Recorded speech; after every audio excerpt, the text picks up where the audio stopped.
What's going on, everybody? Dr. Lou Roz here, and I'm going to do a short little review of the Vans skateboard half Caballero shoe just because, well, I felt like it.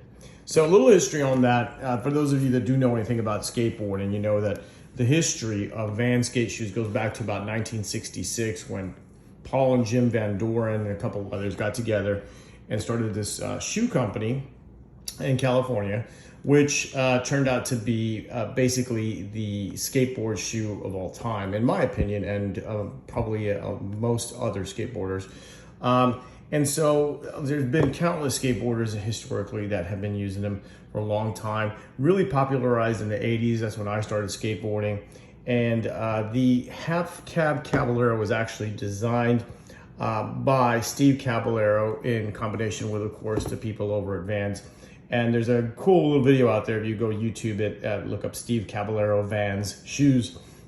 And he goes into detail of how he ended up with that deal. And of course, there was some ups and downs with that. But that's a whole other story anyway. The cab was designed to basically be able to withstand skateboarding. And those that don't know that much about skateboarding, it's a pretty aggressive and difficult sport in a lot of ways, not just on the skateboarder's body, but on their clothing. So the clothing has always been kind of an important factor of performance and durability, because without that, then it can make skateboarding a little bit difficult because of the calisthenics involved and the strength and just the basic durability of the clothing.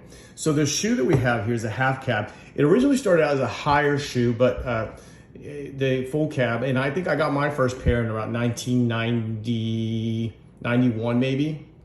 And it was a higher shoe. I liked it better, but as things have evolved, skateboarding has changed a little bit. And so the way skaters use their boards now, they decided to cut it down a little bit, and they got this mid-top kind of thing, which, you know, in my opinion, was better when it was higher, because you get less of that shark bite of those ankles getting struck by the skateboard so often, which is, if you look at the skaters, shins and ankles, they're always scarred up. I know mine are from getting hit. And but anyway, the ability to move the ankle freely and being able to maneuver the board, of course, is always the key and factor for any skateboarder. So the shoe is designed, and I know a lot of people out there are not skateboarding, but they're buying Vans nowadays. And the deal with that is that they may not really realize that there's a difference in the shoes. They're your street shoes, which are just designed for aesthetics and for people who basically just want to wear them because they're cool looking shoes, but they actually don't know anything about skateboarding. So these shoes are actually designed in mind for more durability. There's a lot harder pad here, and the bottom of the sole, of course, is that classic waffle grid, which is very, very useful for sticking to the board.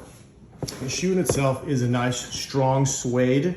So it has to be in order to be scraped up against concrete. The tongue is actually quite padded. It's a little bit thicker than some others. And if you look inside, it actually goes into stating, of course, world's #1 skateboarding shoe, because that is what they are. These shoes are actually made, I left one open so you can see a little bit better, you know, with more quality as far as being able to keep the tongue in place, and also this particular sole that they have, and this insole is padded differently than a lot of the other Vans. It's way cooler, way more cushiony. It's called the Pro Cush, the Pop Cush. And again, it's because of the high impact that skateboarding demands. A shoe that is comfortable when you actually, you know, come down on your board or hit the concrete or whatever you're doing. So the heel is going to be a little different. The insole's different. The way that this tongue is actually placed in here, the thickness of the tongue, and just the overall durability of the shoe in general is going to be a lot more than just your average Vans street shoes, which some of them are real light.